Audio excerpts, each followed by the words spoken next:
एक कपूर कमीशन है, मैं आज आपको बता रहा हूं, ये देश को नहीं बताया गया।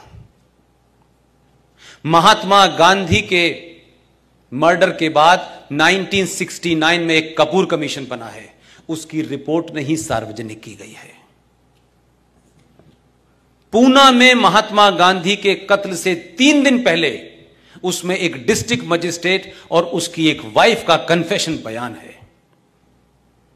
वो ऑफिसर पूना से अपने घर से बाहर ड्यूटी पे गया हुआ था। उस लेडी ने बयान दिया है कपूर कमीशन के अंदर, और उसने कहा कि कुछ लोग उसके घर पे आए थे और वो साहब से मिलना चाहते थे।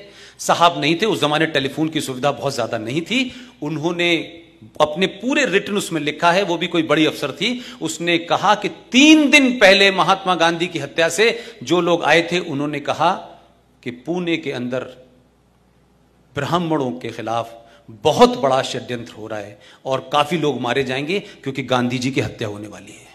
ये 3 दिन पहले उसने कहा है। उस लेडी ने यहां तक कहा कि उस अफसर को उसने बता दिया था, जो उसका पति था, उसने दिल्ली भेजा। दिल्ली में किसने फाइल दबाई?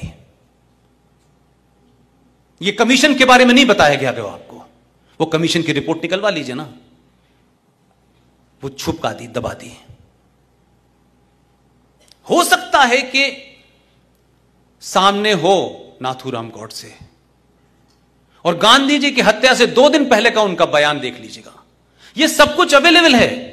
इन तथ्यों को देख करके देश में बदलाव हो रहा है या नहीं हो रहा, वो एक अलग इशू है, लेकिन कम से कम इस जनरेशन को सच तो पता चलेगा। उनकी हत्या से 2 दिन पहले गांधी ने कहा था कि यह कांग्रेस पार्टी को एक आंदोलन है, इसे समाप्त कर दिया जाए, इसे एक स्वयंसेवी संस्था बना करके समाज में काम किया जाए।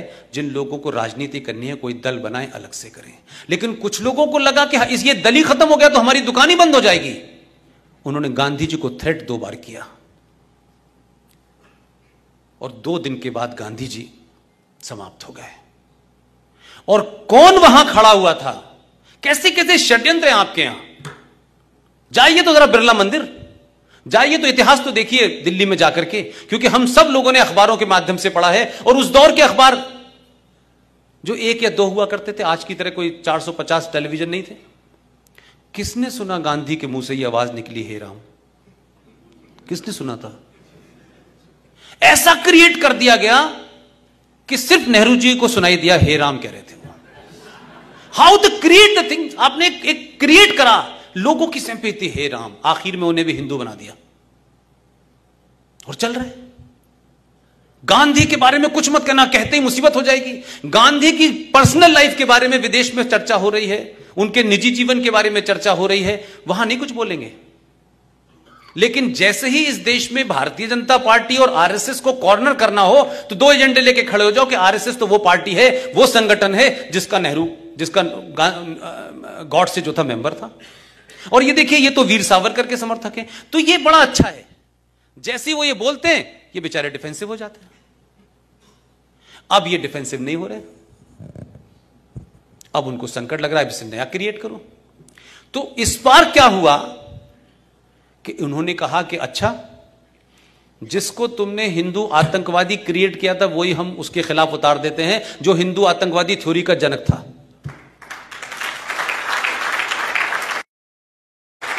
तो राजनीति में आदर्शवाद नहीं चलता है। हम ये कहें कि राजनीति एक अलग चीज है, तो राजनीति के जो नियम हैं वो आपको अच्छे लगें या ना लगें, आप उसी से आप जीत सकते हैं।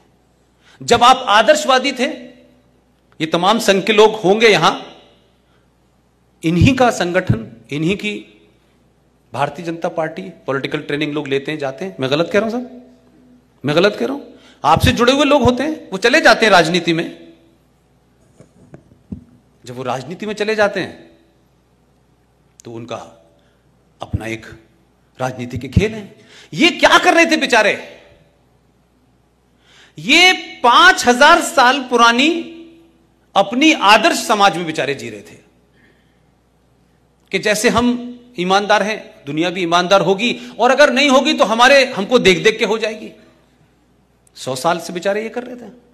तो जो स्वयंसेवक यहां से जाकर के जब राजनीति करने जाता था तो थोड़े बहुत तो उसमें गुण रहते थे इनके। तो जब तक ये आदर्शवाद से लड़े तब तक पार्लियामेंट में ये एक फूल दो माली थे। लेकिन जब इनको समझ में आ गया कि फुटबॉल के ग्राउंड में हॉकी के नियम नहीं चलेंगे, तो जब इन्होंने नियम बदले तो अब हाहाकार मचा हुआ है। ये दो घुमा रहे हैं भाई, ये दो चला रहे हैं। तो आपको